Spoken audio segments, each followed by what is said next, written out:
Hey, yo, what's up, everybody? It's me, Joey P, Joe Pizzapia, and welcome to Fantasy Pros, where fantasy sports lives. It is me, it is Tags, it is Yates, and it is you, and we've got a great show for you today. This is very exciting. This is our free agent frenzy. That's right. We're going to give you the places where we would like to see certain free agents land in the NFL landscape and what that could possibly mean for the fantasy implications. So basically, we're going to play GM here in a fantasy world, which is great because this is Fantasy Pros. That's where we should be. So I am excited for the show today. I hope you are too. We've really done the homework here. We've spent hours going through the cap, hours going through the names that we think are going to be very important. And we're going to spend some more time on certain names because obviously the repercussions of certain names have more than others, but we're going to try to hit as many as we can for your fantasy needs. Tags, Yates, welcome to the show as always. Tags, how are you feeling about free agency? I know, there was a time where you were a free agent in life and now you've signed here with Fantasy Pros and now you're like the old veteran here. So it's great that you're here and, how's that signing bonus working out for you? I'm the grumpy veteran for sure. You are. But I'm looking forward to being with this franchise for a long time. It was a good weekend. I sold my house. I bought a house. And the move is going to be taking place within like a month. So it's going to be busy times coming up, through free agency into the draft. But we're going to do it as seamless as possible. And I'm going to try and be here as much as possible. Now, Yates, did you buy or sell any houses this week? Like even in Monopoly? Because that would count. I just want to put that out there.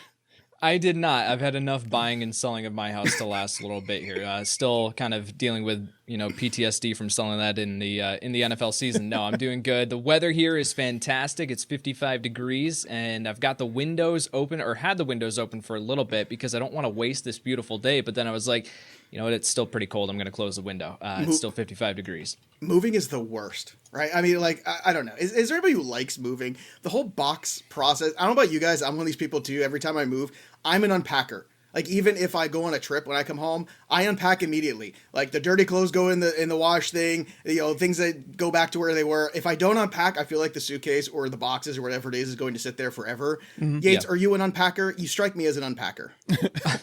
I don't know how to take that. You take it as a compliment because Tags is definitely not the unpacker. Like, he's leaving everything. Football season's already in his brain. He's not even coming close to anything. I have learned to become an unpacker because otherwise, yes, it would definitely, my suitcase would sit there for 2 weeks after we get back from a place. And then I'd be like, oh, I'm finally out of underwear. I should probably wash my clothes. Well, look, we're going to unpack some free agents here in a second. But before we do, I just want to remind everybody we've got a great contest going on at fantasypros.com/NFL contest. So what you're going to do is go there and you can win. Get this, a Lamar Jackson autographed jersey. That's right. All you got to do is go to Apple Podcasts or CastBox, and all you got to do is drop a review of how much you enjoy the show with myself and Tags and Yates and how great we are and how we've taught you all to be unpackers and not to let things linger and just get to things, all right? And what you do is you take that review, you screenshot it, you go back in, you fill out a little tiny form, boom, all of a sudden you're entered to win thanks to our friends at pristineauction.com. So again, that's fantasypros.com/contest. That's where you're going to go in order to get involved in that. And boys, I think we should start with the running backs. Even though running back is being devalued in the NFL, it seems like something we still need to talk about quite a bit. And it's not the worst free agent class when it comes to running back. Certainly some names that can impact a lot of fantasy teams and a lot of reality teams. So let's start with Aaron Jones, probably one of the biggest ones, a guy who's been an RB1 the last 2 seasons, a player that I think, really doesn't get enough credit of how good he has been the last 2 years. Yes, he's played with a really good quarterback, but at the same time, Aaron Jones deserves a lot of credit. Tough runner, able to catch the football, scored a bunch of touchdowns. So, Tags, let's start with you and Aaron Jones. Where do you think he is going to end up? Or where would you like to put him more specifically? And what will be the fantasy implications of that new home? Well, it's funny that we bring up Aaron Jones first because I was literally just working on a Dynasty article before we started recording, and I was going through and saying that Aaron Jones is a buy in Dynasty right now. I know everybody wants to get rid of him because they think he's leaving the Packers and whatnot. He's down to RB 18 in terms of like where people have him in Dynasty right now in startup drafts.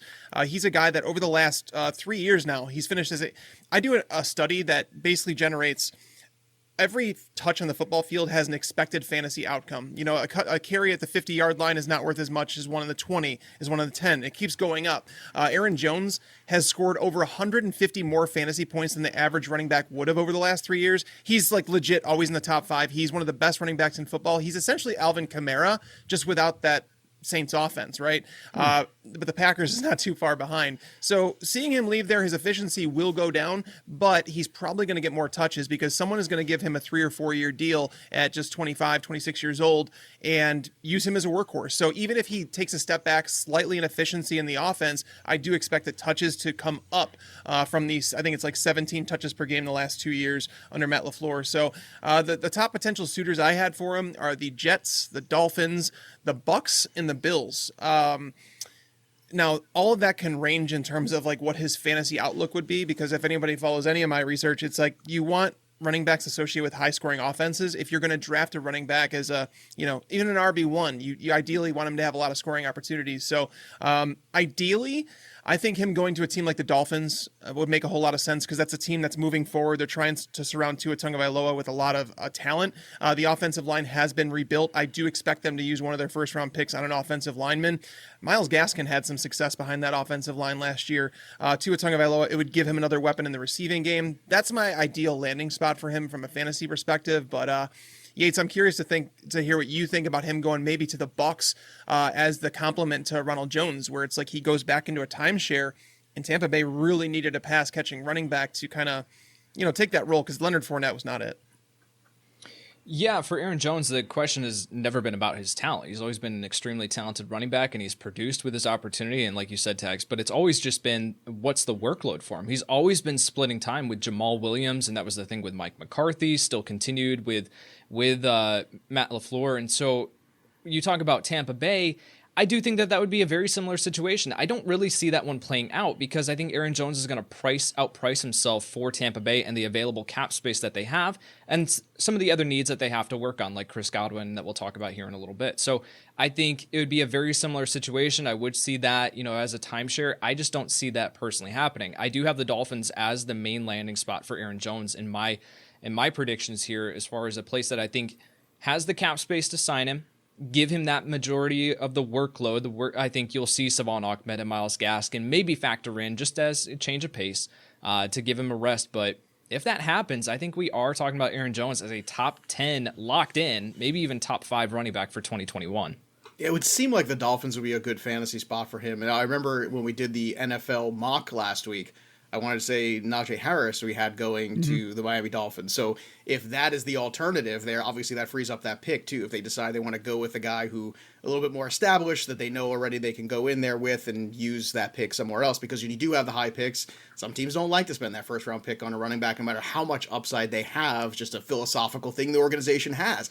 But yeah, I think that would be the landing spot for me from a fantasy perspective. That would make a lot of sense. It would be an exciting potential spot. And then make no mistake about it too, these guys, all the running backs are going to go wherever they get paid, period. Playing time, yes, that's good. They're going to get paid because it's hard for a running back to get paid. If there's somebody else in that backfield they got to battle, but somebody wants to pay them, that's where they're going to end up at the end of the day, and that's where the NFL is trending in that direction. Well, Joe, I think that's a good thing to mention, though, is that a lot of people listening right now are probably like, well, why wouldn't you say the Steelers or the Falcons are a team that would be interested in Aaron Jones? While I'm sure that they would love to have a player of his caliber, salary cap's a real thing this year. Right. In terms of a team like the Falcons, they're up against it. And running back is a very luxury position. You have to have the luxury of being able to afford a running back. So you might look at a team that has a quarterback on their rookie deal that they're able to kind of afford some of those higher priced running back talent. So, while the Steelers would make a whole lot of sense for Aaron Jones to go there, they don't have the money to afford him.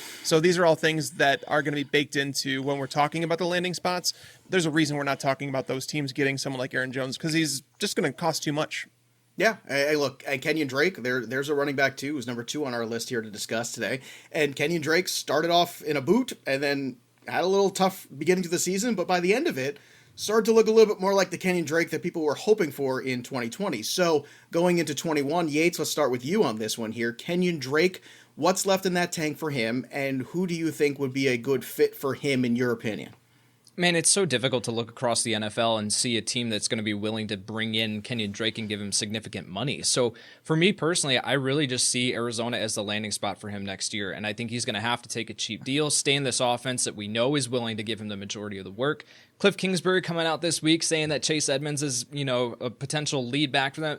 Translation, we're trying to get Kenyan Drake to be scared and take less money to stay here. So I mean, even when Drake was out of the lineup, we saw them still only give Edmonds just a limited workload. Drake, even though he was highly inefficient last season, maybe he was hobbled, you mentioned it, Joe, was still getting a significant workload in this offense. So I think he's going to stay in Arizona. That's my, kind of just gut feeling. And he'll take a cheap deal because I don't think that any other NFL team is going to be willing to pay him significant money. Now, I tend to agree with Yates here, and also the work he did in the red zone towards the latter part of the season was also something to take notice of. And I think a lot of fantasy people started to, especially in the DFS world, people who didn't have him or weren't big Kenyan Drake people started to notice that the ROI of him in terms of the red zone touches he was getting was starting to peak in the right direction. So do you also agree that maybe it's just going back to Arizona, that's the best fit, and just a healthier version of him in 2021 would go a long way? For me? No, that's for Tags. Oh, yeah. I mean, I don't know if I want him back in Arizona, to be honest with you, because a lot of the time when people saw his stats kind of come up and score touchdowns in the red zone, that was when Kyler Murray was hurt. Kyler Murray got hurt, and all of a sudden Kenyan Drake's numbers started going up. So I don't think it's a very profitable situation because they clearly want to involve Chase Edmonds at some point. So Kenyan Drake, he wouldn't go back to how we felt about him in 2019. He's not going to go back to that running back. And I agree with Yates in terms of like the potential landing spots because Drake is a 3-down back. He's a guy that can sign just about anywhere. I think there's a lot of teams that can use a player like Kenyan Drake, but I think he's going to be looking to cash in, which is part of the reason that I think he played on that transition tag last year, because it was like, hey, I only have a small resume of what I can do. Let me just show for another year. And it really didn't work out like he thought because he was dealing with injuries throughout the year. But looking at the teams that have a need, like a clear need at the running back position, I don't think they're going to be able to afford him. The ones that do, as I mentioned, we talked about the Steelers and the Falcons, but you look at teams that could potentially involve him in a timeshare that he could get, 12 plus touches. I think a team like the 49ers might make sense. Kyle Shanahan's seen him play up front. Raheem Mostert is getting up there in age. He couldn't stay healthy last year. Jeff Wilson was just a guy until he got a shot in that offense. So I think it's more about Kyle Shanahan than anything. Tevin Coleman's a free agent, so they could be looking to replace him. There's a lot of teams, like I said, that can use someone like Kenyan Drake. They might even think about the Jaguars are a team that might do it. A lot of people talk about James Robinson as a breakout star, and he was, but a new coaching staff coming in there, a lot of coaches nowadays, they want a timeshare at running back. So you might not see him get those 20 plus touches per game that you did. And they may be looking to add a running back to kind of form like a tandem. And Kenyan Drake can play the third down role if they need him to. It's funny you mentioned Shanahan there with Drake, too. I mean, if anybody had a good audition in front of the 49ers, it was Kenyan Drake the last 2 years, right? Yep. I think we could all agree on that. All right, let's move on to the next guy on the list here is Chris Carson, who obviously has played the last few years with the Seattle Seahawks. And he's had some really good moments, had some solid ones. Did put the ball on the ground a little bit, or say a lot of it 2 years ago.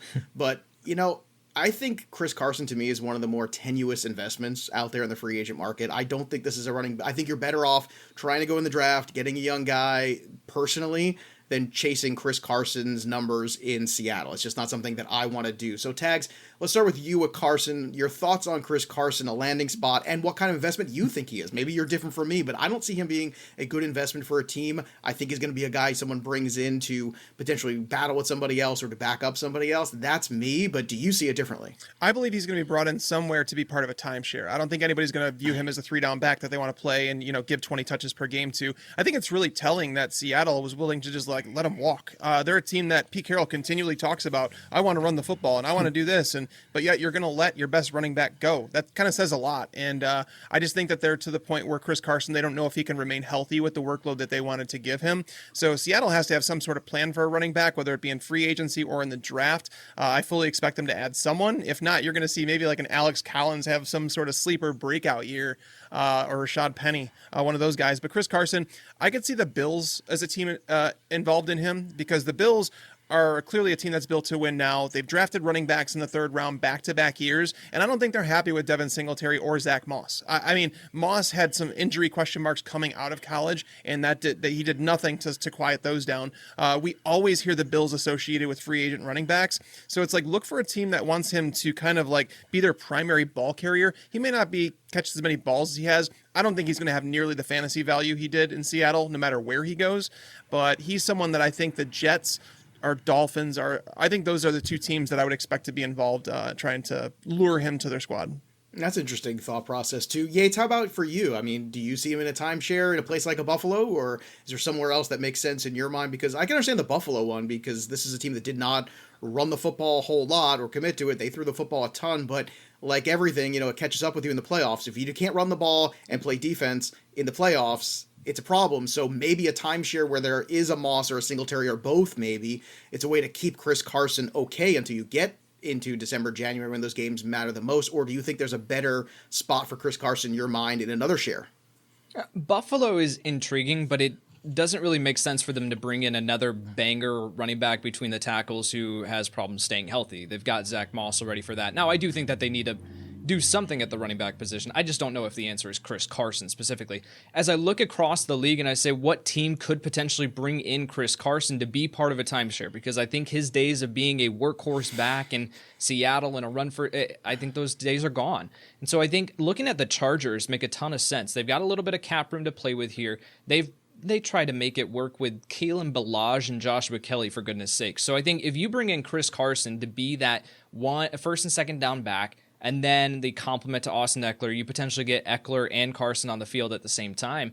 I think that would actually be beneficial for his fantasy stock. I still think that he would be relevant. Now, he won't be a top 12, top 15 running back like we're used to him being over the past couple of years, but at least he would still stay relevant. However, outside of that, it's really hard to look across the league and say what would be a situation that Carson can land in that would actually be, elevate or keep his fantasy stock the same way. I think it's just on a downward trend. All right, very good. I know this is not the next guy on our list technically, but I want to talk about him because I think he is the next most relevant in a lot of ways, because I think through the playoffs he played himself into at least the conversation for an every down back role somewhere else. And I have not been the biggest supporter of Leonard Fournette, a guy who I never made big investments in early in his career because of the ADP and the injury history. The injury history going back to college, injury history in the NFL. And all of a sudden last year, it felt like the perfect storm where I started to have a lot of shares of Leonard Fournette. It became a very frustrating ride, a lot of ups and downs, a lot of emotions, all the feels, as the kids like to say. I had them all throughout the season of all my Leonard Fournette shares. But Yates, this run that he had at the end of the year into the playoffs and doing what he did, has that been enough in your mind to land him at least the opportunity to be the 3-down lead back somewhere? And if so, where would that be in your mind, and what would be the fantasy impact? Yeah, I definitely don't see him signing like a massive contract anywhere, right? Like that ship has sailed. But I do think that some team is going to bring him in on a cheaper contract, maybe a 1 or 2 year deal. Let him try to reset his market and prove that whatever happened in the playoffs was actually who he is, right? And I look at, we talked about, you mentioned Tags, the Steelers. Steelers don't have much cap room right now. They have plenty of other places that they need to invest in, offensive tackle, and they've got some spots in the defense that need to be shored up. But if they're looking to sign a running back to get back to this power running game, to take pressure off of Big Ben, because they got to do that. They can't throw the ball 50 plus times a game, next season. So I think Leonard Fournette in Pittsburgh actually makes a lot of sense. Now, it's going to come down to the money and how much is he willing to take, what's his, market. But I don't think that there are going to be teams lining up to sign Leonard Fournette at this point of his career. So Pittsburgh makes a ton of sense. I kind of want to keep my eye on that to see if that actually happens. And if it does, I think that he'll see plenty of work to be a top 15 viable fantasy running back. Tags, if what Yates is saying is correct, do you think that he becomes perhaps a value out there, Leonard Fournette, because of this reset potential where it's like, hey, here's 1 or 2 years on a deal and you could be a lead back here for this year and then go out there in free agency again?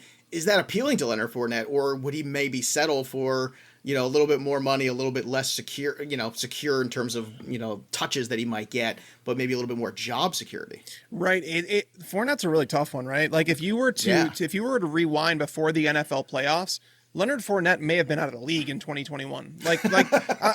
for real though, I think people. No, I know. Yeah, his dynasty value is tumbling, and then you've seen him in the playoffs on the national stage, kind of to come forward and look like the running back I think many thought he could be coming out of college, myself included. But he looked like bad through the majority of the year. But I think he did earn himself another contract. However, I don't think a team's going to be willing to give him that Aaron Jones type deal of like a 3 or 4 year deal. I think it's going to, like you said, I think it's a 1 or 2 year deal with a team that needs a cap friendly contract. A team like the Steelers, a team like the Seahawks actually would make a whole lot of sense if they're looking for a bruiser, if they're looking for someone to come in and kind of fill that Carson role. They have DJ Dallas. They have some other running backs that can do things with. So the Seahawks are a team that I felt like could work for Leonard Fournette. It's really difficult to see him taking a cap-friendly deal going to a team that's not competing, right? Like a team like the Falcons, they clearly need a 3-down running back, and they're not going to be able to afford a high-end one. But if someone takes a friendly deal, they might be able to snag a running back and not have to allocate a pick towards a running back in the draft. But again, I don't know how you lure in a free agent and say, hey, we can't give you a lot of money, and we're not going to give you a shot at a title, so sign with us. Maybe some magic spoon. That's always good. It is good. Everybody likes the magic spoon. Yeah. I know that. But that's basically where I'm at with Leonard Fournette. I think he has a better shot of landing a workhorse gig than someone like Kenyan Drake, because Leonard Fournette, I don't think that he's going to look for that much. I think he's looking for a prove-it deal, and I think he's going to have to take a team-friendly salary. So a team like the Steelers, who are competitors, a team like the Seahawks, those teams would make sense for Leonard Fournette. All right, so these guys that we just discussed are probably the most relevant in terms of fantasy redraft value. If you want to get a little deeper into some other guys, in terms of longer discussions, I know Kyle just did a whole bunch of stuff there on the Dynasty Pod. You go check that out as well. But let's kind of lightning through some of these other guys here. So I'm just going to go around the room here, and we'll start with you, Tags. Phillip Lindsay, Denver Broncos, restricted free agent. He's just going to end up back there. That's your opinion? Yeah, they're going to tender him probably like a second-round level. He's not going to be going anywhere because no one's going to give that pick for Lindsay. And honestly, they need him because Melvin Gordon's going to get suspended for 3 games this year for his DUI thing. So they need another running back, and he's going to stay. They just can't shake him. You agree with that too, Yates? Lindsay's going to stay put? Yeah, I completely see him staying in Denver next season. Okay, where does Le'Veon Bell end up, Yates? Because, I mean, look, at this point, it's very difficult to justify a fantasy investment in him for the last 2 seasons or so. So do you think there's anything left in that tank? And if so, is there a landing spot where you'd like to see where they could potentially resurrect him? You asked where Le'Veon Bell goes next season. Who freaking knows? Who freaking cares? I do not How think do you really feel about it, Yates? How do you really feel about Lev Bell? Yeah, no, Lev Bell at this point of his career, he's going to be a depth piece. He might just re-sign in Kansas City, take a minimum deal just to stay part of that team. I don't see him having any fantasy relevance in 2021. Oh, all right, Tags, you, same thing. Does Le'Veon Bell just stay put and try to get a ring? He has a better shot it's a better shot that he's going to retire than it is that he's a fantasy impact player again. So I actually think he might retire. I think Le'Veon Bell's done. I said that when he went to the Jets. I didn't think it was a good signing in terms of like the team they had, the line they had. Le'Veon Bell and Todd Gurley might as well just like fade into oblivion, which is kind of crazy to think. It is. If you told someone that 3 years ago, they'd be like, okay. It's like saying today that Christian McCaffrey is going to be irrelevant in 3 years, because basically those guys were the Christian McCaffrey of fantasy football 3 years ago. Yeah, you are, and this is why I brought that point earlier, which is these guys are going to get paid now. Wherever they go, it's about getting paid. Yep. That's what it's about. It's not about who they have to battle. It's not about what the team sees them in or who's got a good O-line. No, they don't care. They just want to get their money. Well, and to be fair, running backs should be getting that money because their rookie contracts, it screws them. They suck. That's the most valuable portion of their career, and then they have to sign a deal that's structured around what? I mean, I think it's crap. I think running backs are screwed, so they should be looking for the money. All right, so you mentioned Todd Gurley. I think we kind of get your feelings on that. Yates, do you have any feelings about Todd Gurley? Is he as done as Le'Veon Bell, or are they just going to ride off into the sunset together here for you? Tag said like Le'Veon Bell retiring. I don't know if I actually see that happening. I think he'll stay around for a couple more years and just be a depth piece. Todd Gurley, I legitimately could see him retiring this year. His knee's done. No team is going to bring him in. They're not going to take on that injury concern for him to ride the bench. Yeah, I think he legitimately might retire. The most telling thing to me was when you'd watch the Falcons there, you'd see Brian Hill, who's not great by any stretch of the means, but after watching Todd Gurley for a series carry the ball 2 or 3 times, and you watch the burst of Brian Hill by comparison, right? It was staggering. And you say, oh, but Brian Hill is Right. is not Alvin Kamara. So but to look at that and to see the difference, it really did tell you exactly where Todd Gurley was at this stage in his career. James White, New England Patriots. Yates, is he a guy who could go and fill that role there for Tampa and be that pass catching back and that familiarity with Tom Brady? That really is the only destination that I can see him signing, and it all depends on Tom Brady and their relationship, right? Because that's the whole recruitment. Does Tom Brady actually like James White? Okay, well, then he might actually come to Tampa Bay. If not, then he's not going to bring him. So I think, that's the only destination that I can see him signing to be a third down running back. Otherwise, teams are going to look to the draft. They're not going to sign a 28, 29-year-old James White. How about for you, Tags? Any love for James White going somewhere, or is that same kind of situation you see? Same kind of situation. I don't know if he's going to be fantasy relevant. Unless he goes to Tampa, I could see him certainly having some value there as like a flex play, like a Tariq Cohen type player. But yeah, outside of that, the Patriots, I mean, they're a team that has heavily used their running back, and we don't know what they're doing at quarterback. There's so many things up in the air right now. By the time you even hear this podcast, some of the stuff you might be like, what are they talking about? Because signings have happened and things have happened. So we're just trying to do it now. And again, to get a running back who, James White, what is he, 30 years old? Yeah, it's around there. Yeah, I mean, running backs like that don't get signed unless they have a clear-cut role. It's like a Danny Woodhead type thing. And again, those guys are getting 5 to 10 touches per game. Not a big impact player.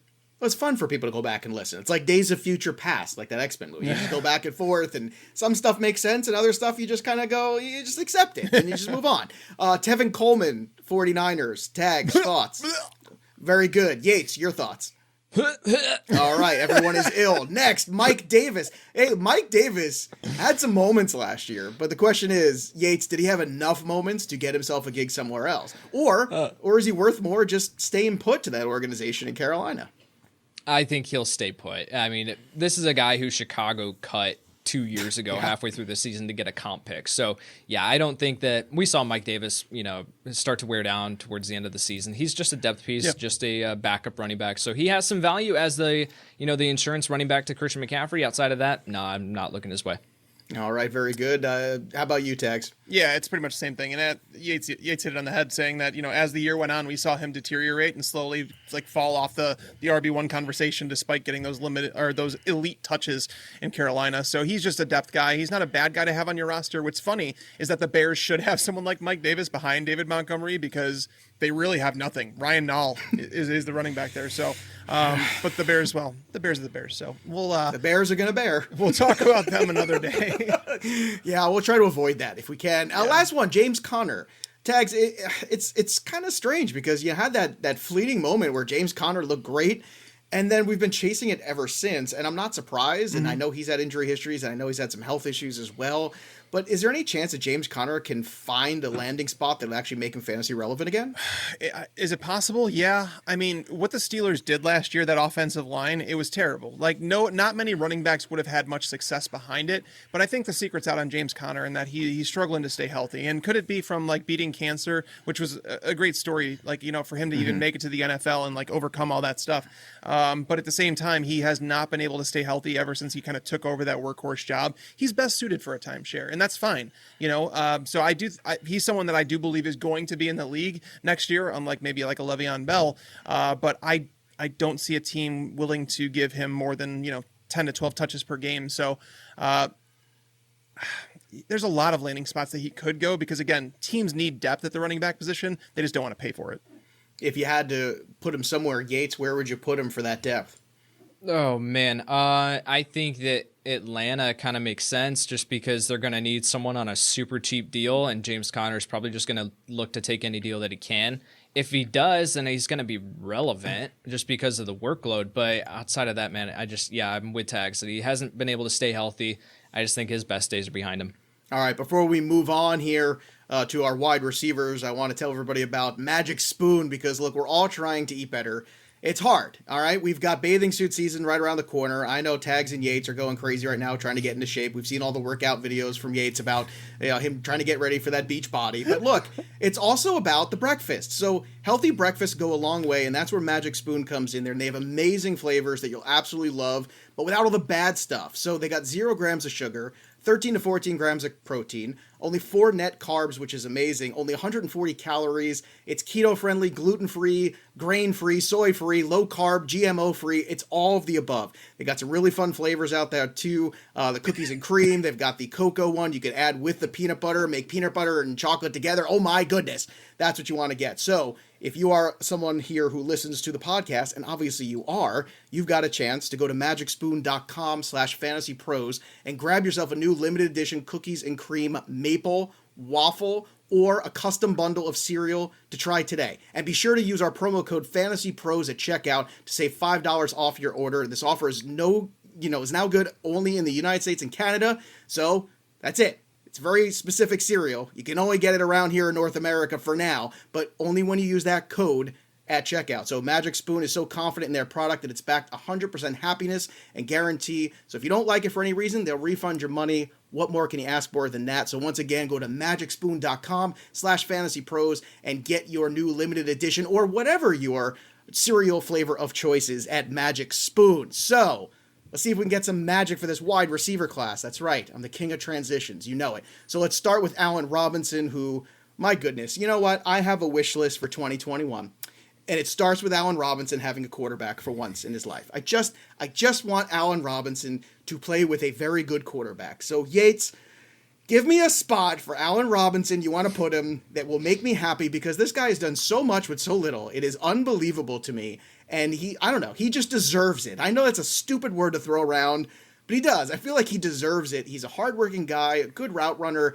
He does everything you ask for, and he's always been productive under the most difficult circumstances. So let's be positive in 2021 when it comes to Robinson. Where do you want to put him? I think he's going to be franchise tagged. Is that positive enough? You just ruined the vibe. You just totally took it and you just ruined it. I brought it right back down. No, I do think that Robinson has a very good chance of being franchise tagged here in Chicago. And for Ryan Pace and Matt Nagy, who are essentially working for their jobs this year, they've got to keep talent around. Now, the contract negotiations have stalled. They haven't really been in contact. All this and this and this. But they don't know what the salary cap number is going to be, which is playing a huge role in this. So I think no matter what, I do think that you're going to see Allen Robinson be franchise tagged here. Now, could he be traded away after that? Sure, potentially. But I think that his best chance, or like the percentage chances here of where he plays in 2021 is, I think, the highest in Chicago. Now it all comes down to, okay, can Ryan Pace and Matt Nagy pull off a trade for Russell Wilson? At that point, now we're looking at Russell Wilson throwing the ball to Allen Robinson. Sign me up. All right, you redeemed yourself a little bit at the end, okay? You started off terrible, you redeemed yourself at the end. Tags, how about you? Tell me a happy ending story like this one, please. I mean, give me something here with Allen Robinson. I don't think from a fantasy perspective people are going to be happy. And I'm saying that because Allen Robinson has said continually he wants to play for a ring. And I think that means he wants to play with a really good quarterback. And for that to happen, and you look around and the money that he's supposed to get in free agency and all these things, it's like, I mean, you're limiting yourself, because a lot of teams that have free agent money don't have a very good quarterback, and they don't have a window to win right now. And he says he wants to win. He wants to play the good quarterback. So the one sleeper team that I put down for them was the Seahawks, because the Seahawks, you know, they wanted Josh Gordon to come back. They wanted him there. Mm-hmm. They were talking about Antonio Brown bringing him in last year, and everybody's like, well, why? They have DK and Tyler Lockett. Well, yeah, but that's fine. But the 3 wide receiver set's a real thing. And, you know, Allen Robinson brings a different skill set than someone like DK Metcalf. So I think that's a sleeper team to watch if Allen Robinson really is willing to take a smaller deal because he wants to play for a contender and a team that has a good quarterback. The Ravens were a team that made the most sense to me because they're a team that's competing right now. Lamar Jackson is a growing quarterback, maybe not Russell Wilson, but he's still a good quarterback. But we're hearing whispers that the Ravens are not going to be big players in free agency for a wide receiver. I don't know why they wouldn't be, because they're not guaranteed anybody at 27 in the draft. You know what I mean? Unless they make a trade up to get him. So I know that the Ravens are potentially looking to trade Orlando Brown. If they make a trade there, they might get an extra draft pick. But honestly, the Ravens are the team that made the most sense to me, because the other teams that popped up were the Jets and Washington. The Jets, tons of money, but the quarterback situation's up in the air. That team's not competing anytime soon. And then you look at the football team, they want to add a wide receiver opposite Terry McLaurin, but they don't have a quarterback right now. So this is really up to Allen Robinson if, going back to Yates' point, if the Bears don't franchise tag him, which I think we're all expecting at this point. Well, I'll tell you what, man. I would like to see the Ravens. That's my spot. So I'm in agreement with you on that and that hope. But, the more I take out of this podcast from listening to you guys, it is the chaos that is Seattle, because we've already said in this show how much they talk about wanting to run the football, and then how much now they want to do in 3 wide receiver sets, and now how much Russell Wilson doesn't want to be there. This is chaos. It is absolutely chaos right now in Seattle, and I think that that's something everybody should start to kind of come to grips with. Also got to come to grips with Chris Godwin and where he might potentially end up this season. And tags, for me, I think this is easy. I think he goes right back to Tampa. I think this is a priority. I think Tom Brady gets what Tom Brady wants, and I think Tom Brady wants Chris Godwin in the worst way.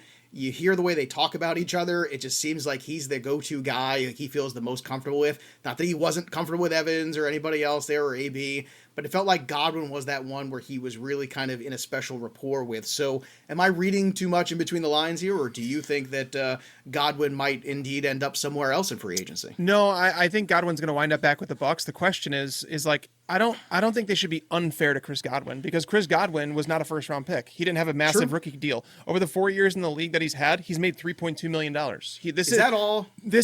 Stop it.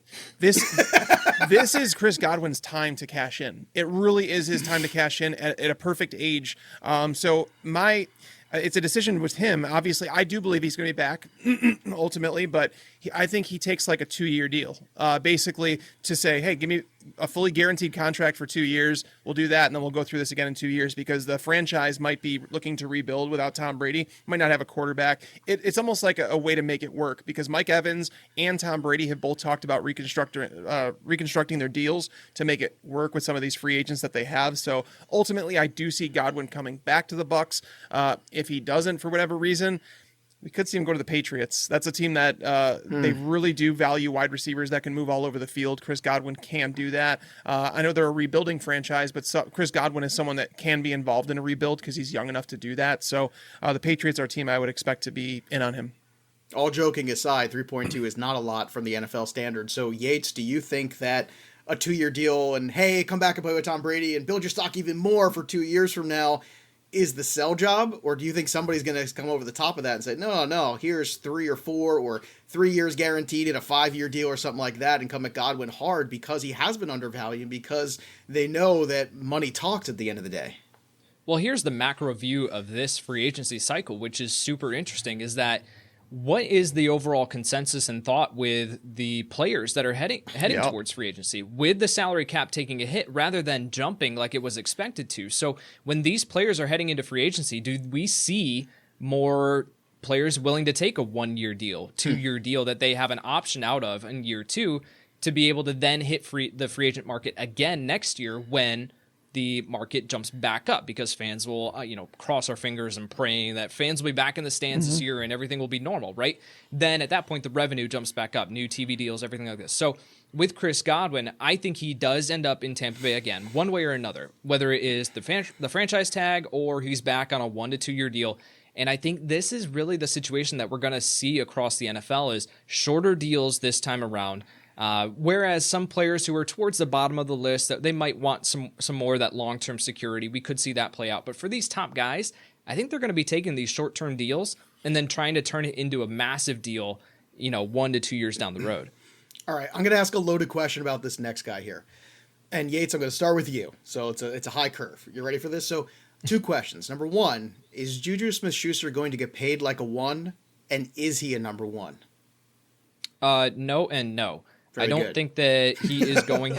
I don't think that he's going to get a massive contract, just because the upside of what we saw a couple seasons ago was just massive. And if you had asked me then if he was in the free agent market then, I probably would have said yes. But where we've seen this downward trend, this downward spiral from JuJu as far as his output and what he's been able to do on the football field. I mean, what was his yards per reception this past year? It was like under 9. It was not great. So JuJu, I think, hitting the free agent market now, I do think that he's going to have suitors. I do think that he will sign somewhere to a decent deal. He'll be a complimentary piece, and a perfect place for that is in Washington, where we see him as the number 2 option there with Terry McLaurin. Let Terry McLaurin be the 1A. JuJu can be the 1B or 1 and 2, however you want to, phrase it or look at it.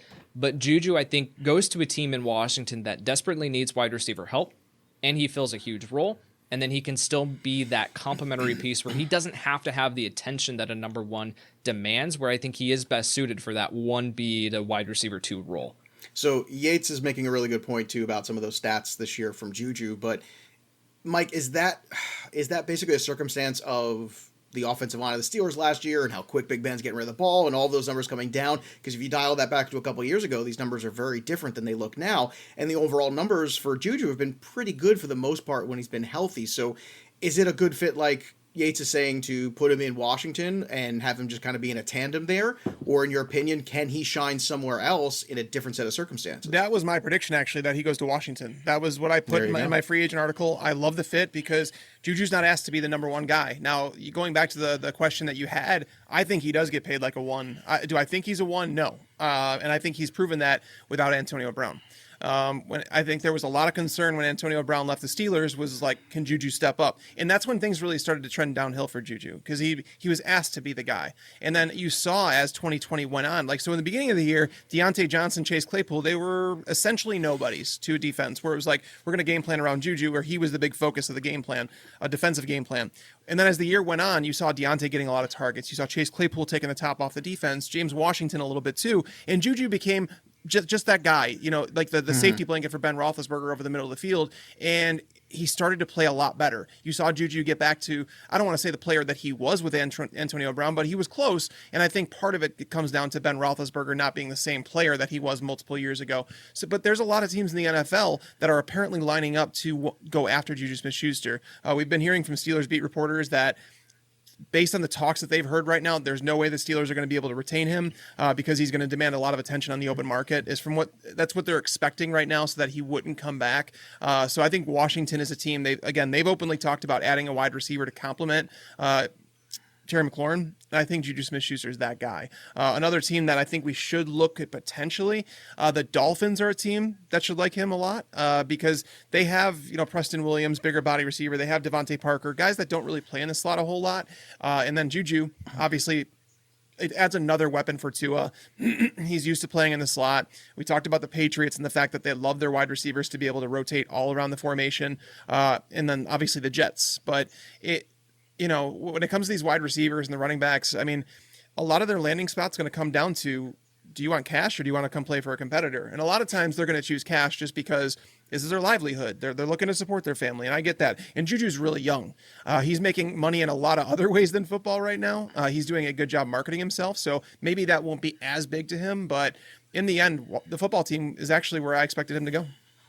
All right, the next guy on our list, I think, is a wide receiver one. I think he's going to get paid like a one. I know 2020, some injuries kind of undid him a little bit, but it's Kenny Golladay. So, Tags, this is a big investment probably for somebody to make, but I think there's a huge potential payoff. We've seen some great moments from Kenny Golladay. So, who, in your opinion, is going to go and take the plunge when it comes to Kenny go all day and really get themselves potentially a game changer at the wide receiver position? I mean, Golladay, he played out his rookie contract. It's crazy to think that he's already 27 years old. I know. So it's like, this might be his last chance to cash in, if you think about it. Because if he takes a 4-year deal, the next time he's a free agent, he's 31. So this is basically his chance to cash in. So I expect him to go to a team like the Jets. We might even see a team like the Jaguars, because we've heard that they're going to be digging around in the wide receiver marketplace in free agency because they have tons of cash and they don't know what to do with it. Invite me over. Let me tell you, I think that's a great way to spend the cash. You want to give Trevor Lawrence that kind of a weapon right out of the gate, and they already have some other wide receivers in that grouping. But yeah, I mean, that would seem like I get responsible overpay. Is there such a thing as that, where you're going to say, you know what, let's roll the dice? But, you could change the dynamic of an organization so quickly by drafting a Trevor Lawrence and then adding a weapon like this to this offense all in the same offseason. Yeah, no, and that's, I think it would be overkill in terms of what they need on that team right now, because DJ Chark is a fine receiver. Laviska Shenault has proven that he flashed potential last year. Sure. I don't know if they need a Kenny Golladay, but again, they have the money. This is their chance. There's a window for the Jaguars. Like, if you want to become a Jaguars fan right now, do it before it becomes cool, because it's going to be in a couple of years. If they don't really tremendously screw up the draft over the next 2 years, this team should be a competitor in that division. So Kenny Golladay would make sense, because you can afford his contract while having a quarterback on his rookie deal and knowing that you're going to go for it in that span. And I think ultimately that's why Urban Meyer decided to come to the Jaguars. So it's a team like the Jaguars or a team like the Jets, teams that have tons of money. They have a clear wide receiver. Well, the Jets have a clear wide receiver need. It's a new regime there. They could talk to him. And again, Kenny Golladay has to do its best for him and his family. And I think a team like the Jets can afford to pay him the money he's going to want in the open market. But in the end, it might not even matter because the Lions might franchise tag him. And then this would all be just terrible because this is loaded now. And by the way, now, if he is franchised with the Lions, trade away Kenny Golladay in Dynasty. Because Jared Goff, no. Okay. I see Yates is shaking his head yes on that. So is that the same thing? Let's start with the Dynasty take just because I got Mr. Dynasty here anyway talking about it. Are you turning your key there on what Mike said? If he gets franchised, get rid of him and move on? Yeah, completely. Wow. I will look to sell Kenny Golladay because I'm not a big believer in Jared Goff. And so I think even when Detroit, they've got so many needs on that team, but Kenny Golladay, Tyrell Williams now who signed there, and then Quintez Cephas, and they very well could add another receiver in the draft. It's just going to make it super complicated and a team that I don't think is going to be very good anytime soon. So yeah, Kenny Golladay, I do think that he's going to hit the free agent market, but there is the very realistic possibility that he does get franchise tagged. So we're still waiting and seeing on that one, but I do think that Jacksonville is going to make a significant push. The New York Jets are interesting because I don't know if he fits that scheme as far as you're talking about Mike LaFleur coming over from San Francisco as the offensive coordinator there under Kyle Shanahan. If he's bringing that scheme, which thrives on run after the catch, which is why we see Brandon Ayuk and Deebo Samuel be just so valuable, that's not what Kenny Galladay's game is. He's a go up and high point the football and be a big red zone body. So I think Indianapolis makes another is a fit that is going to have a need with T.Y. Hilton leaving. I think that could be a sneaky spot for him. Doesn't line up with Chris Ballard's just overall philosophy and how he attacks free agency, but it's a spot to monitor. Yates, let's talk about Will Fuller for a second, too, who got off to a phenomenal start for the first, 10 weeks or so of the season, and then missed time for a different reason. Not the usual Will Fuller reason, but is it safe to say that wherever Deshaun Watson is possibly where Will Fuller is, or is it more complicated than that? I definitely think it's more complicated than that because, Houston is digging in their heels and saying that they're not going to trade away Deshaun Watson, that they're fine with him sitting out the entire season and all this. So this situation is not going to be resolved before free agency. So Will Fuller's going to have to sign. He does have the suspension going into one game into 2021, so that's going to play a role. He's got the injury history behind him. I don't think a team's going to be giving him a big contract comparative to what the impact that he can have when he's on the football field. So I look at it, we talked about the overall philosophy of these free agents heading into this year. Did they take the small deal? Did they take the 1-year deal, the 2-year deal, try to reset their market and then hit the free agent market again? I think that's what Will Fuller's going to have to do. I think he's going to have to prove that he can stay healthy again, that he is not going to be this issue off the field with the PEDs and stuff like this. And yes, it sounds like that was an accident, but that's a whole other kind of conversation that we don't need to get into.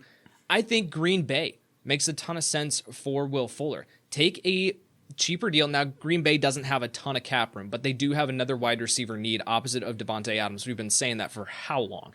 So I think look at Will Fuller, bring him in on a cheap deal, be willing to let him sit that game out and then acclimate to the offense after that and provide, Aaron Rodgers, who's most likely going to be there next season, just another receiving weapon, a weapon to be able to take the top off the offense or the top off the defense. I just think that's a fantastic spot. So that's one that I'm monitoring with Will Fuller. Tags, they kicked the tires, it felt like, a Will Fuller around the trade deadline already. The Packers did last year, and it didn't come to fruition. Is this the time where maybe it does now? Maybe they've finally been hit over the head enough times where they just go, okay, already, let's just do it and bring in somebody of this caliber? They should. You would hope that. You would, as a Packers fan, if you're a Packers fan, you should be hoping for that to happen because it would just open up the offense so much and create a level of stability on the outside that Marquez Valdes-Scantling just doesn't offer. I do love the Packers as a landing spot. Does it happen? I don't know. I think Houston is going to do everything possible, and they have the money to do it. I think Houston's going to do everything possible to re-sign Will Fuller, because if they let Will Fuller walk, if it actually happens where Will Fuller's gone, Deshaun Watson's not playing. They could say that we're not worried about him holding out, but if you start doing some things like surrounding him with some players that he'd want, you've already given away DeAndre Hopkins. It's like, don't let Will Fuller get away from me too. So it's like the more players that get away from him, the more he's really definitely not going to play for them. Sitting out, I don't know if he's ever going to do that. I know he said that he will, but I don't know. But if he gets Will Fuller back, I think it's just it's something saying, hey, we're working to make you happy right now. Work with us. But if he goes, that's ugly. If he goes, they have to trade him. For what it's For what it's worth, really quick, news came out recently that Houston doesn't anticipate using the franchise tag on Will Fuller. So it sounds like they're willing to let him walk in free agency. I mean, I'm not saying that they would use the franchise tag, but I thought that they would want to at least try and work out a deal with him to say, hey, if you want to test the open market, cool, but we want to re-sign you and say, we'll match whatever highest offer you get. Like, sure. I don't know. It's really interesting because the teams I had down for him, the Jets, obviously they need a downfield receiver. Washington, the Colts, if T.Y. Hilton were to go elsewhere in free agency, like let's say T.Y. Hilton goes to the Packers, Will Fuller can kind of go over to Indianapolis, and it would make sense because they could use a piece like him in that offense. And then the Dolphins. So those are the teams that I figured would be in on Will Fuller. I do think that he's going to get a multi-year contract, but it's just the question of how many people worry about his health. But we've seen players in the past that have had health issues get big deals. So he's one to watch for sure. Now, if you hear some of the same teams being mentioned here, it's because they have the same needs and the same amount of cap space to fill those needs. So there's a finite number of landing spots for all these guys. So certain guys do just make sense and overlap in case you're hearing some of the same ones mentioned over and over. Here's a couple veterans. I want to kind of cluster these guys together. Marvin Jones Jr., A.J. Green, T.Y. Hilton. Tags, I'm going to start with you with these veterans. What's left in the tank for these guys? Who do you want to put where? Is there somebody that really stands out? Because I feel like these are three guys. I mean, A.J. Green last year, the beginning of the year, he had a bunch of targets there from Joe Burrow, but was not able to capitalize on them. Just didn't seem to work out. They've moved on. T.Y. Hilton, all of a sudden out of nowhere towards the latter part of the season, all of a sudden kind of had a renaissance a little bit. And then Marvin Jones, kind of smelled the money a little bit, it felt like last year. So for you, any of these veterans still have some fantasy weight in your opinion? And if so, where would that weight take them? I think the most right now would be Marvin Jones, depending on where he goes. Because he's talked about, like he's been openly saying on Twitter that he's looking for a new home, basically. He could go to LA. They could decide that Josh Reynolds and Van Jefferson are not the guys that they want to pair, but he'd have to take a team-friendly deal to do that because the Rams are in salary cap hell.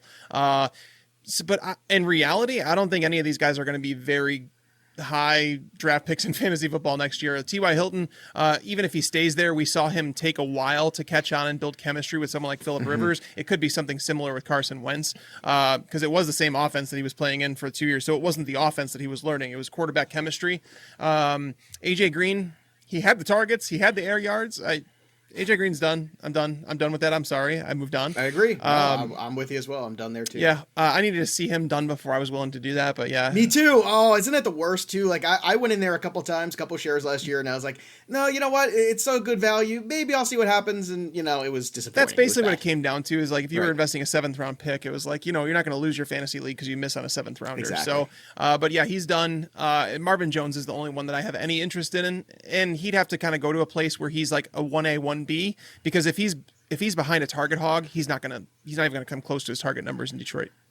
All right, Yates, let's talk about some of these veterans, and we can even add Sammy Watkins into this grouping too if you want to. So Hilton, Green, Jones, and Watkins, in your opinion, what's left in the fantasy tank? And if so, is there a spot for one or two of these guys that you think, okay, they could potentially be useful again in a deeper league or as a wide receiver on your bench at this point in their career? Man, it's so hard to say because I really just look across the landscape and I don't see, with the influx of rookie wide receivers that we're seeing come in this year, how talented the rookie wide receivers have been previously. I think teams are going to be more willing to look at those younger guys on much cheaper deals versus looking at a T.Y. Hilton at this point of his career, and A.J. Green, Marvin Jones. I do agree with Tags that Marvin Jones is an interesting one that I want to keep my eyes on. I think Houston would make sense for Marvin Jones. He could sign there. They've got a little bit of cap space where he can say, okay, they're going to give me the opportunity to continue to start. Otherwise, I look across the landscape. I really don't see any place that's going to look at Marvin Jones and give him that opportunity to be a starting wide receiver, which is what I think he wants.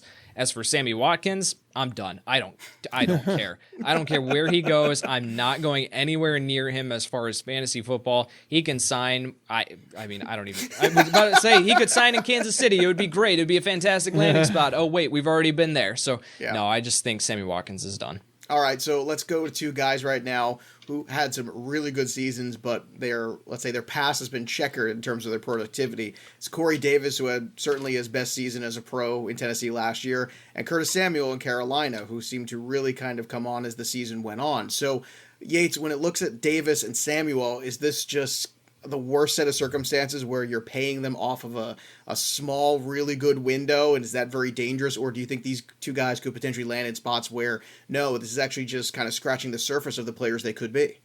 I mean, yes to both of your questions. Like, there's a wide range of outcomes with both of these guys, where we could see Curtis Samuel land in New York with the Jets and be that rack guy, be that guy that I talked about in that scheme, and just be absolutely fantasy relevant game in and game out.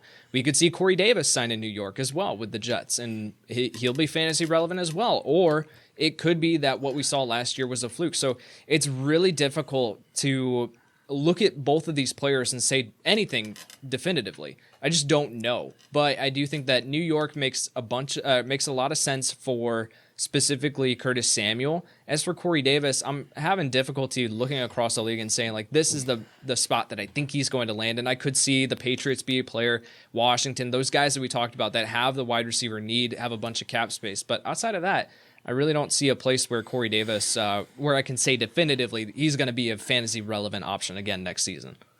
Tags, again, two guys coming off probably the high watermarks of their career. So are you buying it? And if so, who else is buying it in the NFL? I mean, I don't know why the Titans haven't tried to work out something with Corey Davis. They're a team that desperately needs wide receivers. They just released Adam Humphries, so basically it's nobody behind A.J. Brown, and they are already seemingly losing Jonnu Smith. So it's a new offensive coordinator. I would expect them to throw a little bit more under this coordinator. They're going to need some people to catch the targets. So in the end, I wanted to say that Corey Davis I was going to expect to be back with the Titans, but the longer this goes on, the more it seems like he won't.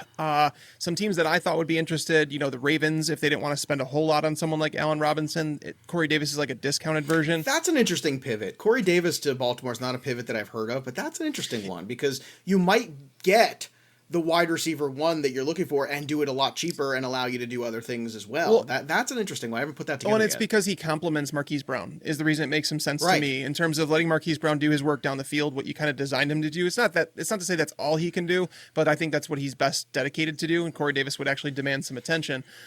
Yates mentioned the Patriots. They were on there. The Giants, because they let go of Golden Tate. So therefore Sterling Shepard likely can move back into the slot. Now, I personally mocked them a wide receiver in the draft because they have a top 12 pick.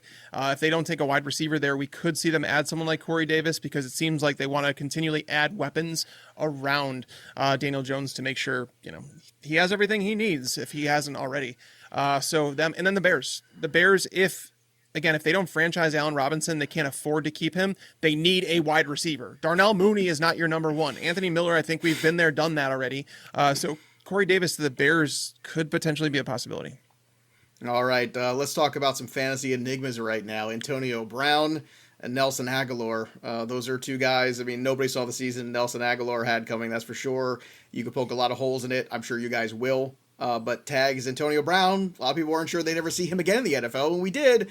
And this time we saw him winning a Super Bowl. So AB and Nelson Agholor, where would you want to put them if you could, and what is the fantasy ramifications of those destinations? I mean, so AB, I expect him to be back with the Bucs because usually what Tom Brady wants, Tom Brady gets. And I said it before. That's what happens. It's true. It's Tom Brady. And I think rightfully so. I mean, the guy legitimately walked into your franchise with no offseason and said, hey, we're going to win a Super Bowl. Okay, cool.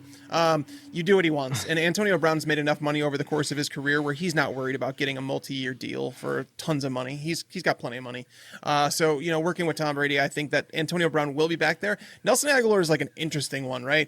Because you look around and the NFL draft has to dictate so much, right? Now, does Agholor, there's some free agents that are smart. They early in free agency, they're willing to accept some less money to sign with a team rather than wait out there. Because I think the longer that Nelson Agholor waits, the less opportunity he's going to have. Because this NFL draft is deep at wide receiver. And if teams all of a sudden start filling those voids in the draft, Nelson Agholor is looking less and less attractive. So he's someone that if I'm his agent, I'd be out there working the phones and saying, we want to get this guy signed as soon as possible because he should net some decent money off the season he had. A team like the Titans, who I don't know if the Titans changed their mind basically because they made the decision on Corey Davis before his fifth-year option. They had to decide, are we going to keep him? So no, because he wasn't worth it at that point. If they knew what he was going to do in 2020, I would imagine they would have picked up his 2021 option, but they didn't. So they're going to need wide receivers. And again, they're trying to find salary now. There's only one pass catcher as far as I'm concerned on the roster right now that's starter worthy. So I think that they're a team to watch for someone like Nelson Agholor. Okay, Yates, those are two fantasy enigmas. I'm going to throw it to you for your take on Antonio Brown and for Nelson Agholor. Yeah, I fully expect Antonio Brown to be back in Tampa Bay next year. I don't think that he's going to demand a ton of money. He's just going to want to play with Tom Brady, who is he still living in his basement? I think he is. I think so. And try to win another championship. As for Nelson Agholor, Los Angeles Chargers are an intriguing landing spot for him. We've seen Jalen Guyton and Tyron Johnson be fantasy relevant last year as that field stretching option for Justin Herbert, who's got a cannon of an arm. Let Nelson Agholor be that guy. Let him go deep. Let him stretch the field like he did this past season in Las Vegas, and let him be that complement piece to Mike Williams on the outside and then Keenan Allen. Your goal as Los Angeles should be to support Justin Herbert, no matter what that looks like, whether you are doing that through investing in the offensive line or giving him elite pass catchers. So if you can, and I'm not calling Nelson Agholor elite, clarify that, surrounding him with a good supporting cast. So I think that would be a situation that another landing spot that I would really be interested to see, and I'm going to be monitoring.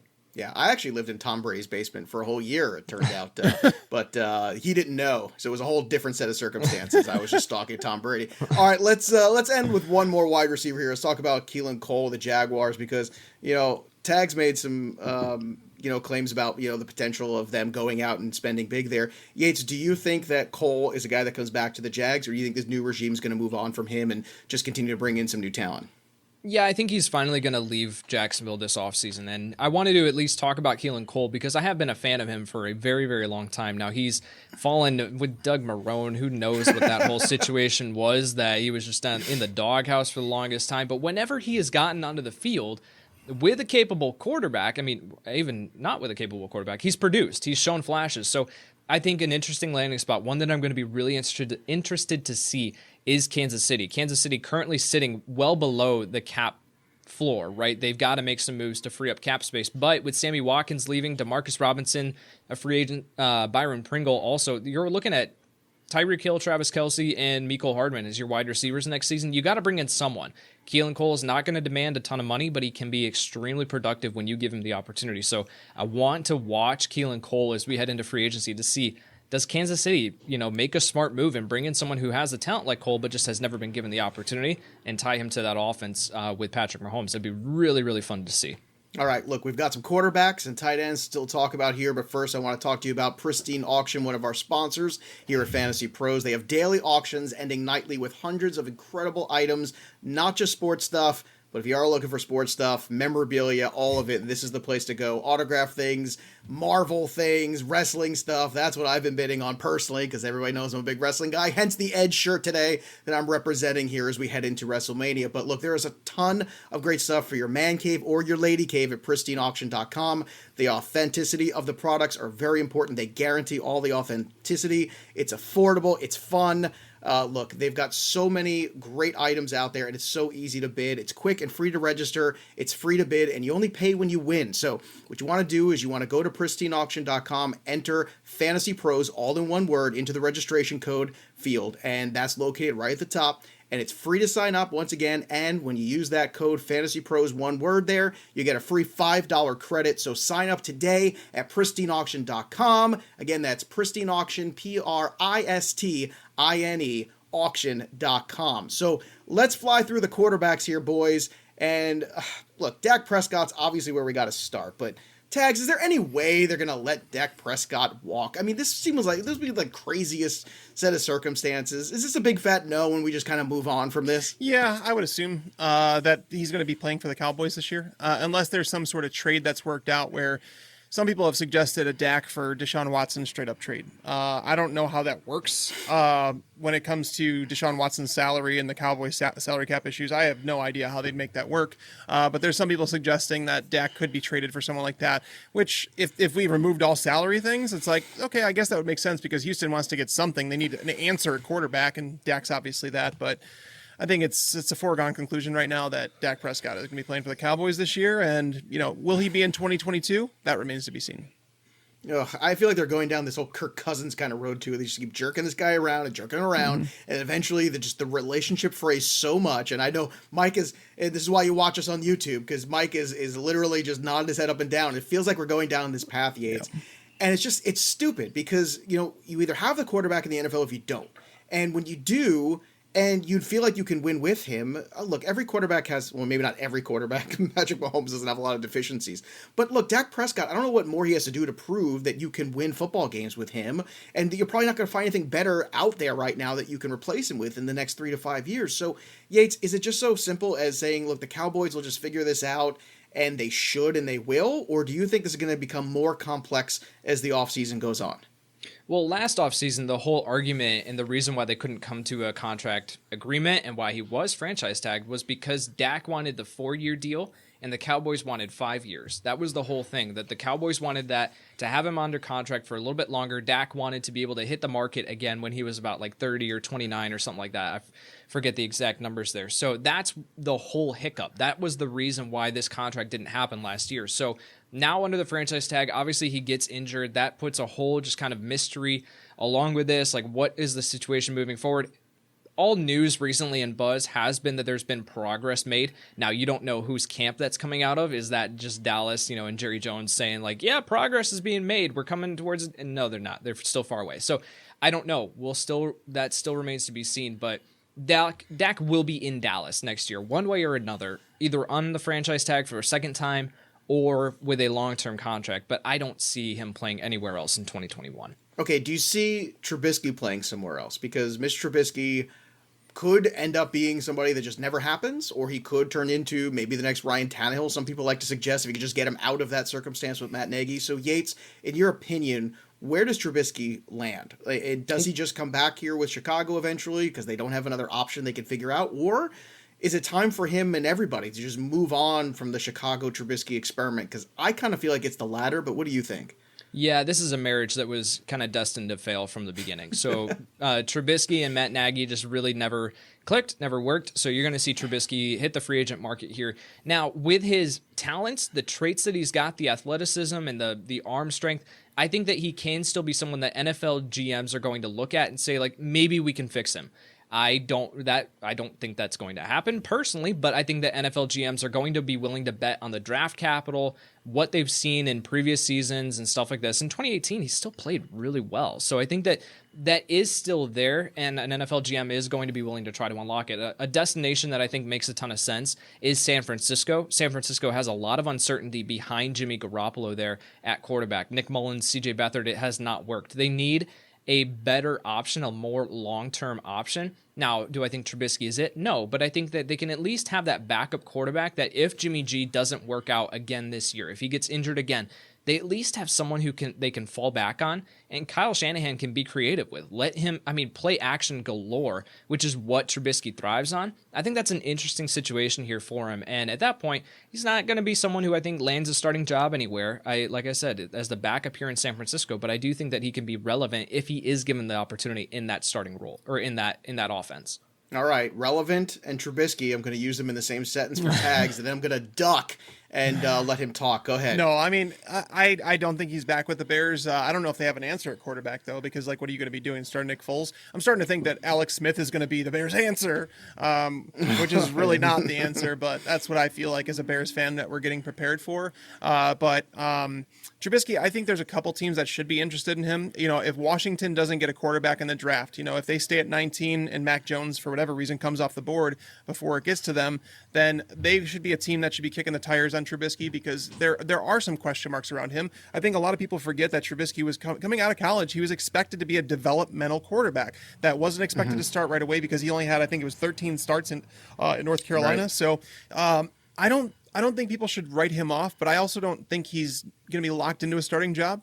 Another team that should look into them is the Texans, because the Texans, if Deshaun Watson is prepared to hold out, it's like at least we have some sort of backup competent option that's not going to cost us a whole lot of money, because I think Trubisky's going to have to sign like a 2-year deal as a backup or someone that's competing for a starting job. So I think that those are the two potential landing spots for him. Or you look at a team like the Steelers, again, looking to find a long-term solution where if you put him behind Roethlisberger, because, well, Mason Rudolph ain't that guy. I know that they've said that, but I don't believe that they believe that.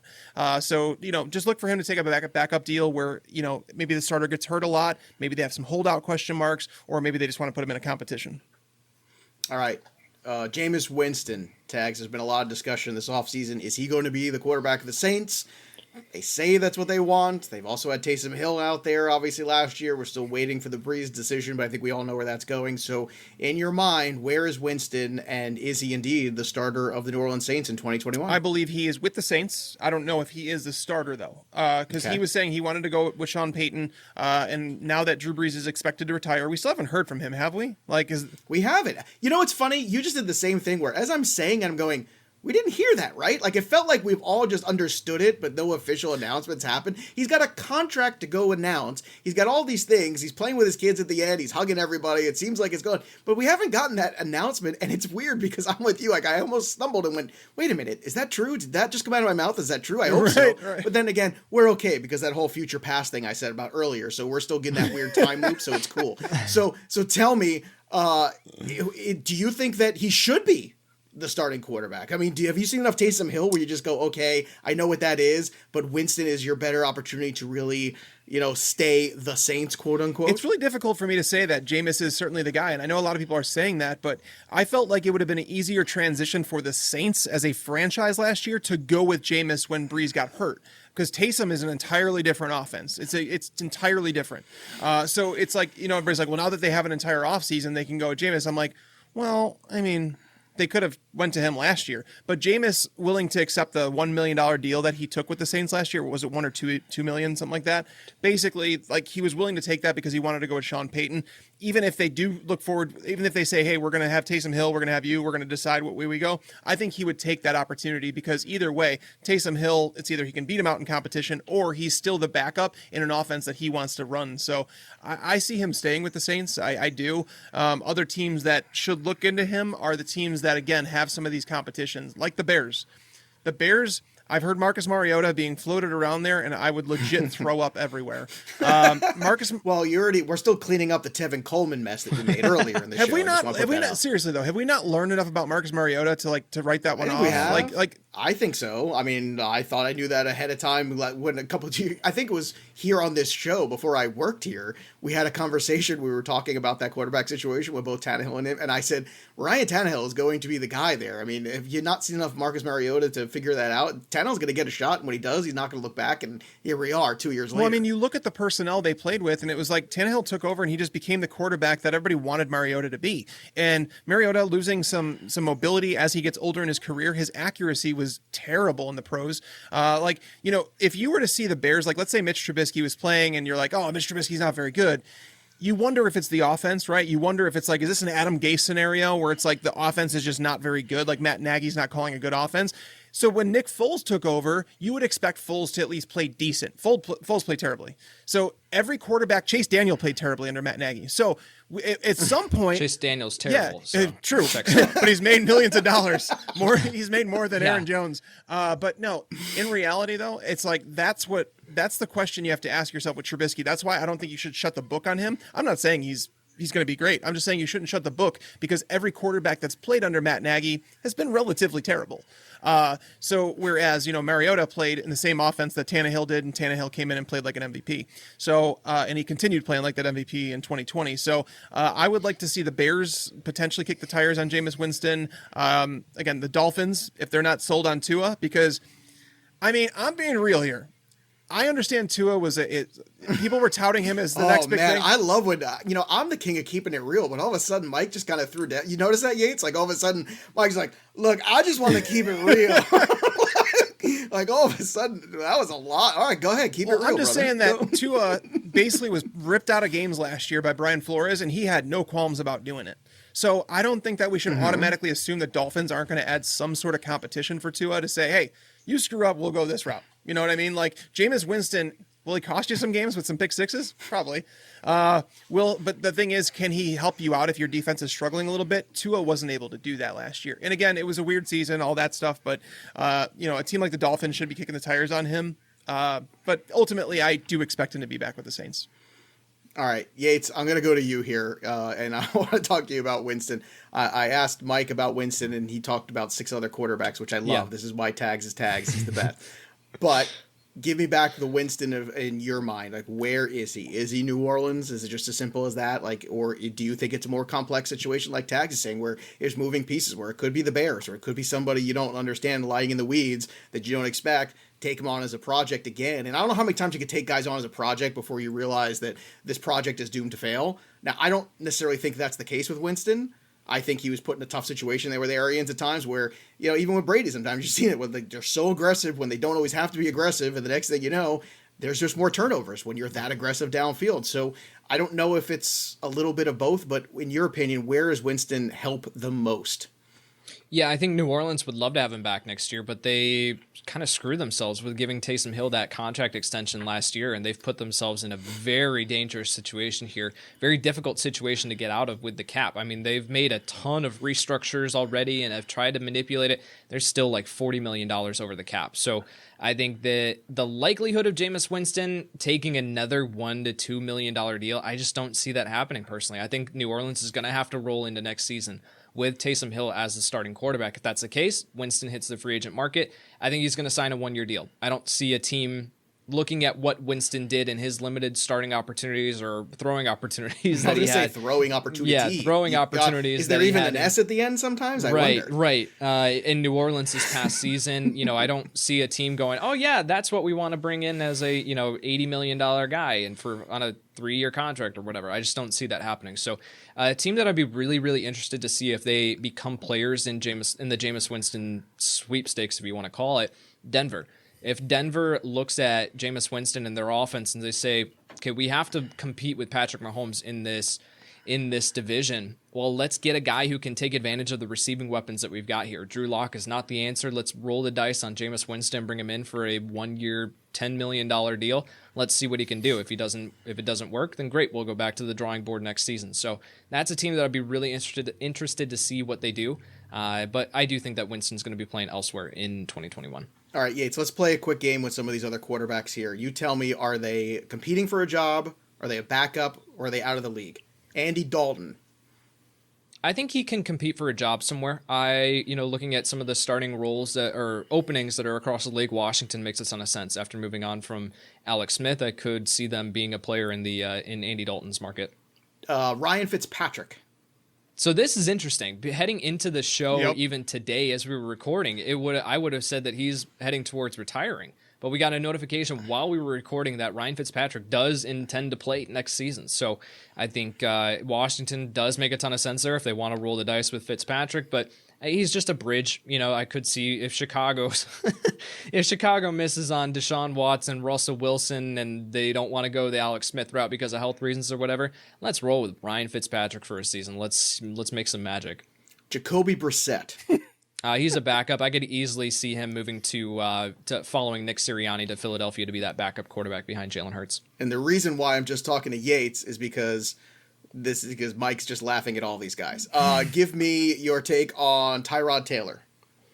I could see Tyrod, being the backup again in Los Angeles. I think he's going to be a backup somewhere. Maybe that is Philadelphia as a mentor to Jalen Hurts, but his starting days are behind him.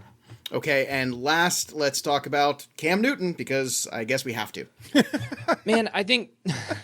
we're contractually obligated to talk about Cam Newton. We're contractually obligated to talk about Cam Newton. It's really interesting with Cam because you look at this past season and you say, okay, well, you look at the first part of the season, he was actually playing pretty well, right, in quotations. Then he gets test positive for it's the quotations, Joe. Okay. Then he tests positive for COVID and then is out those couple of games, comes back and just does not look like the same player. So then you take that into account and you say, okay, was his performance, he just didn't respond well to COVID-19 and the virus and everything like that. Or then you also take into account, look at his playmakers. Who did he have around him? He had no one. Julian Edelman, not there. And at Julian Edelman at this point of his career, Jacoby Myers, N'Keal Harry, who tags as the biggest fan who's who of who. I know. Right, exactly. You're Dalton right. Keene, Ryan is, the tight ends, there was just no one there to make Cam Newton look good. So does Bill Belichick and Josh McDaniels, do they say, okay, in free agency, we've got this cap room. Let's take a swing at a Kenny Golladay, Allen Robinson if he hits the open market, whatever. Let's go after a top-tier wide receiver. Let's add another wide receiver in the draft, and then let's roll into next season again with Cam Newton on another prove-it deal, and let's just see what happens with all the defensive reinforcements that we've got coming back this season. I'm going to ask an important question here, and I want both of your takes on it. Tags, I'm going to start with you and then come back to Yates on it. Is this just Cam Newton, the incredible physical, gifted, athletic specimen, just finally just getting older and at a certain point, the athleticism when you hit a certain age just doesn't make up for the deficits that you had. And usually the athleticism is a thing that overcame the things that were missing from the overall game of Cam Newton. Yeah, I like the way you put that too. Thank you. And no. Well, the weird part is that his deficiencies have only gotten worse. Like they regressed in terms of, you know, like his mobility was actually better than I thought it was going to be this year. Like he actually looked like he had more mobility than I thought, because he's getting up there in age now, where I don't expect him to be able to be the quarterback that he used to. And that was basically the game-changing aspect that he brought to the game, right? You had to game plan differently. You had to have a spy on him. You had to load that box because you were scared of Cam Newton running all over you. Now that's going to slowly fade. It's like, has he gotten better as a passer? Cam Newton has arguably had one good season as a passer. Right. That's the way I'd describe it in terms of what I've seen from him. He's highly inconsistent. He relies a lot on confidence, and he lost it last year. He lost all of it, and I don't know if he's ever going to gain that back. I don't think he's going to have a starting job next year. And I know people are going to, every time they mention Cam Newton, they have to mention former NFL MVP. But again, that's the one year that he had as an elite. I'll even say he was elite that year. He was unstoppable. And he was. So that was an elite year.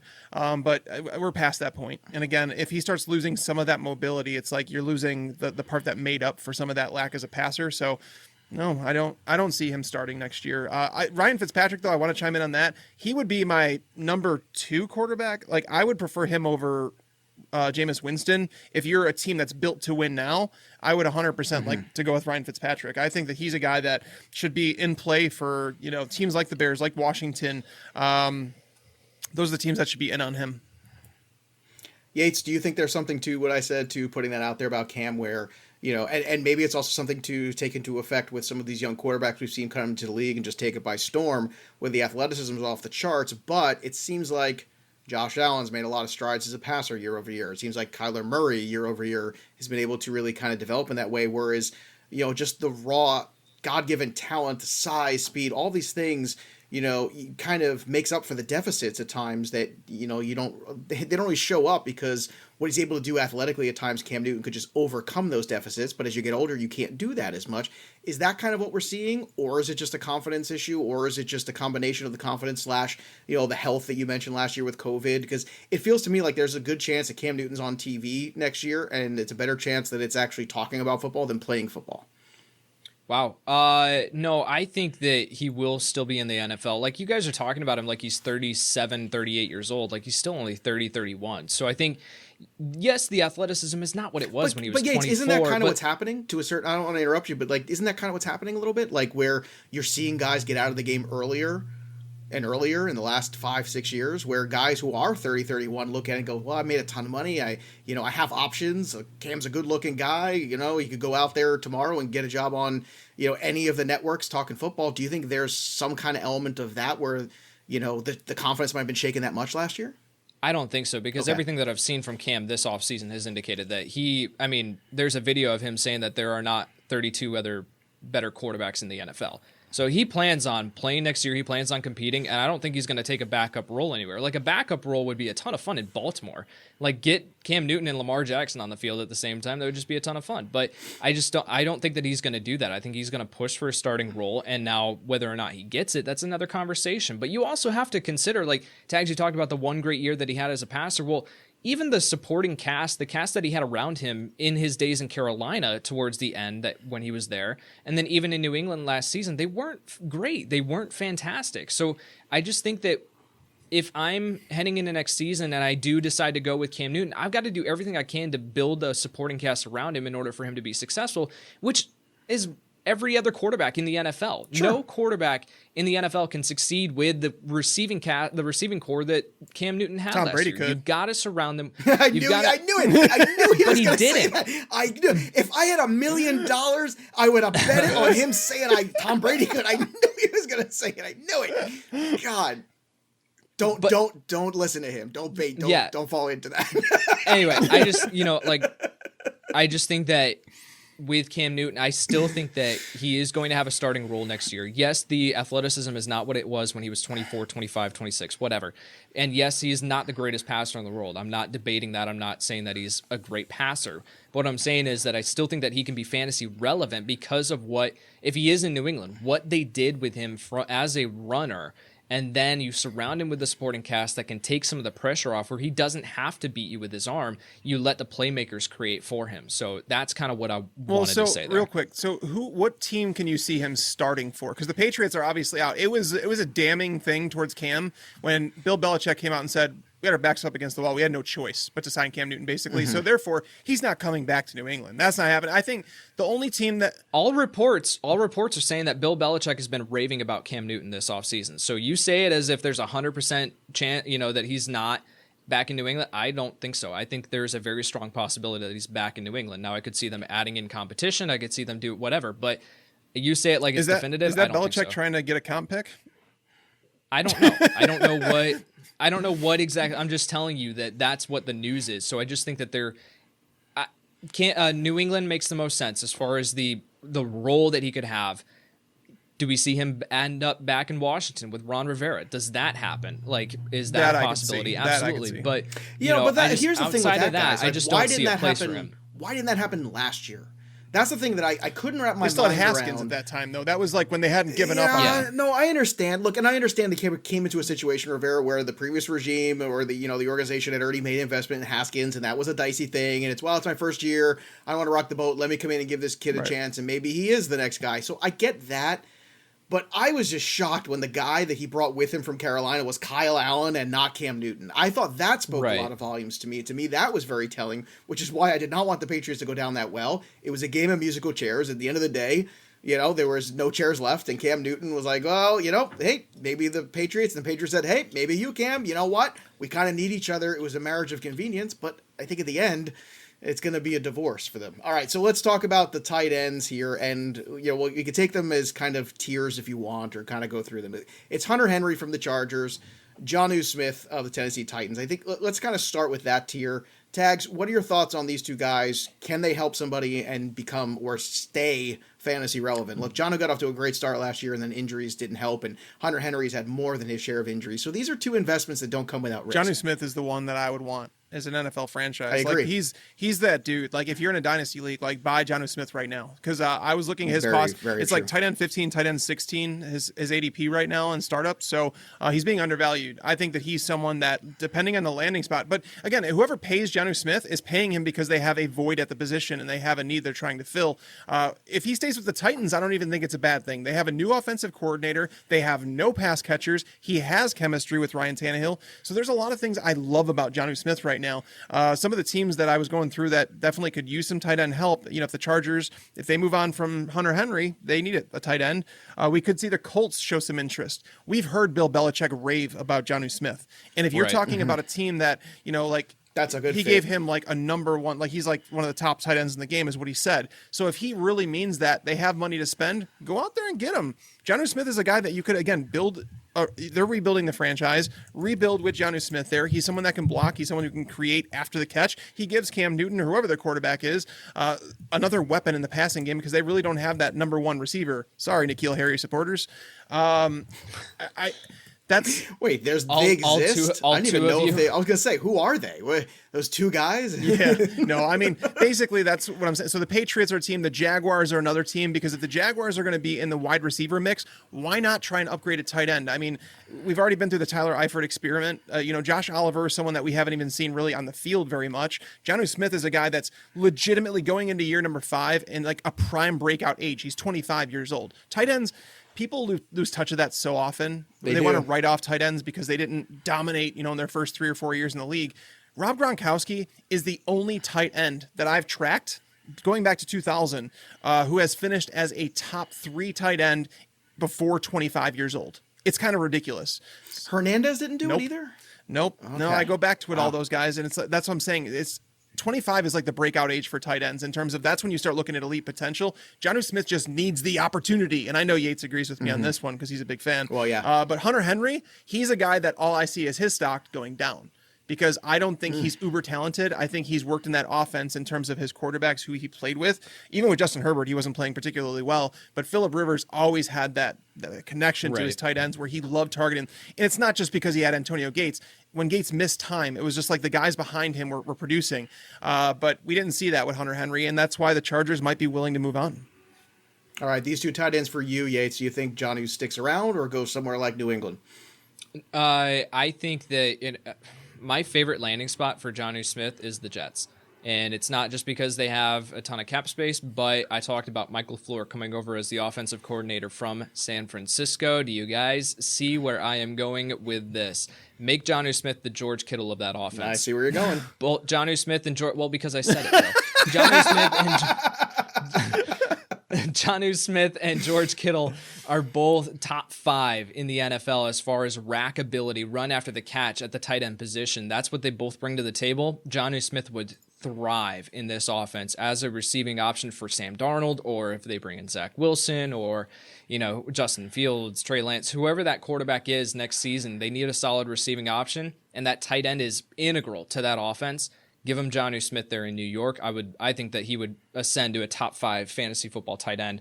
As far as Hunter Henry, I do agree with Tags that I don't think that he's the most talented tight end in the NFL. He's just been someone that we can look at from fantasy football because he's gotten the opportunity. Mm-hmm. So looking at the options across the NFL, like New England does make a ton of sense there for Hunter Henry. Jacksonville particularly, though, if you are bringing in your rookie quarterback, you need to give him every weapon that he can. Give him a big body over the middle of the field in Hunter Henry, someone who he can lock onto. I just think that makes a ton of sense. So these two guys of Hunter Henry, I think that he would still be fantasy relevant, but I don't think that he would be as this like top 8 guy that we've been looking at him, in that light for the past couple seasons. All right, let's stay on that fantasy relevant tip here, and let's talk about Gerald Everett. Yates, relevant or not?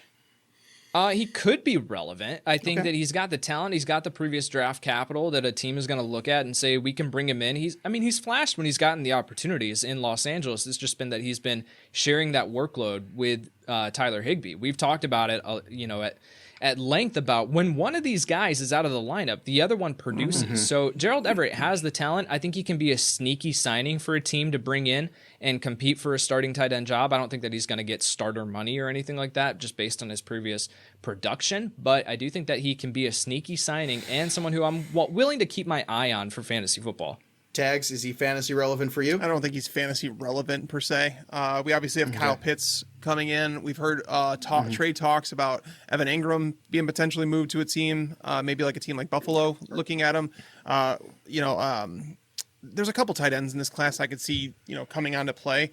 I think Gerald Everett is as a guy like a Trey Burton in a way where it's like you don't want him as your every down tight end, where he's more of like he's a guy that you could line up out wide, like I said, Trey Burton. So you could see him go to a team like the Colts if the Colts want to get out of that contract. They do have some money. They do run a lot of 2 tight end sets.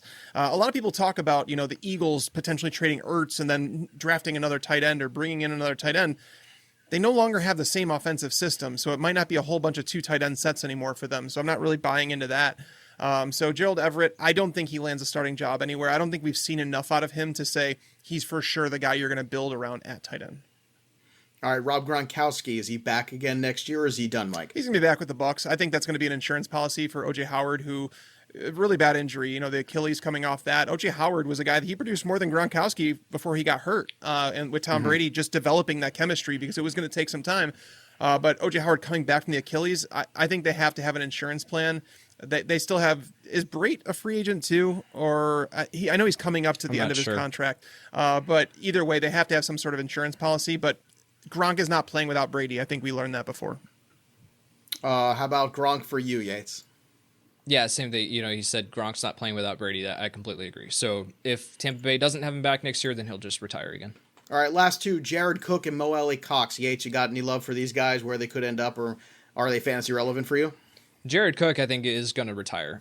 Honestly, was let go from that contract. That he was a pending free agent anyway, so I'm not really sure what that was all about this past week with New Orleans letting him go. But no. Fantasy days are done with Jared Cook. And then as far as Alie-Cox, I think he's an intriguing guy to just keep your eye on. I don't think that you need to be rostering him in your typical, standard redraft leagues or anything like that. But if he does get the opportunity in Indianapolis to be that starting tight end, that, he's got the talent, he's got the athleticism, he could be someone, but outside of, I'm not projecting him to land anywhere and have, a significant opportunity. Yeah. So for you, is it just going to be Tags as Cox just end up back with Indianapolis? Well, he's a restricted free agent, so I'm curious to what they're going to place on him, considering how much they value tight ends. But if they let him walk, it's very telling in terms of what who are they going to get in free agency? Who are they going to target? It could be one of these other guys that we're talking about. So considering how much Frank Reich uses the tight ends, that's why I think it's important. But he actually, when he had a chance last year, I just wish they would have let him play more, because it was just like when Jack Doyle got healthy, it's like, oh, Mo Alie-Cox, you're back. And it's like they started splitting the snaps between the three of them, Trey Burton, Jack Doyle, and Mo Alie-Cox, and none of them were relevant because of that. But if we broke it down and like had one of them be the primary pass catcher, they would have had tremendous value. But right now, unfortunately, it's just it's a crapshoot in Indianapolis with the tight ends. Yeah, agreed. All right, that'll do it for us. Great show. We hope you enjoyed it. NFL free agency is upon us, man. It is going to be wild this offseason. A lot of movement, a lot of quarterback movement, a lot of running backs, wide receivers, the whole thing. Everybody's moving all over the place. Tags is moving too. Everybody's moving to new places here. And who knows how many more houses he's going to buy and sell between now and the next pod. We'll keep an eye on that as well. I want to thank all of our sponsors today, including Magic Spoon. Once again, thank you for sponsoring this episode. If you want, you can go to magicspoon.com/fantasypros and use that code FANTASYPROS to save $5 off your first order. And I want to remind everybody about our giveaway on fantasypros.com/contest for that Lamar Jackson jersey for pristineauction.com. Again, go sign up today for pristineauction.com with the registration code FANTASYPROS. Again, that's pristineauction, PRISTINE, auction.com. That'll do it for us, but the story of the game goes on. For Yates and Tags, I'm Joey P. We'll see you next time, kids. Thanks for tuning in to the Fantasy Pros YouTube channel. Don't forget to check out our featured videos. And while you're at it, make sure to follow us on Instagram, Facebook, and Twitter at Fantasy Pros, so you can get the latest news and updates to give you the edge you need in your fantasy league.